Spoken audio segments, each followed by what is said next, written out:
আজ পর্যন্ত কোনোদিন মুসলমানদের উৎসব শবে বরাত একটা হিন্দু মসজিদে দেখার জন্য আসলো না। মুসলমানদের উৎসব শবে কদর একটা হিন্দু কোনোদিন চাওয়ার জন্য আসলো না।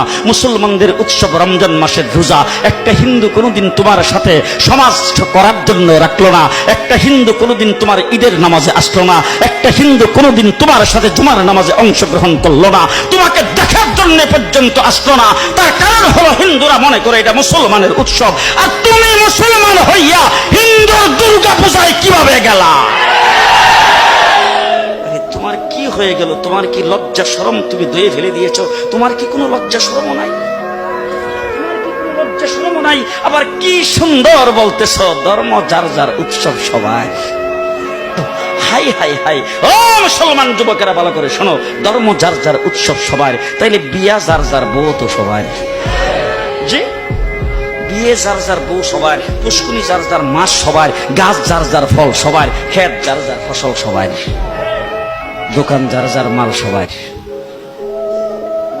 এখন ঘুমাইছে কি কথা বলেন না কেন? তাহলে আমার দোকানের মাল যদি আমার হয়, আমার ক্ষেতের ফসল যদি আমার হয়, আমার গাছের ফল যদি আমার হয়, আমার গাছের নারিকেল যদি আমার হয়, আমি বিয়ে করলে বউ যদি আমার হয়, মুসলমান আমার পুষ্কুনির মাছ যদি আমার হয়, তাইলে ধর্ম যার উৎসব তার।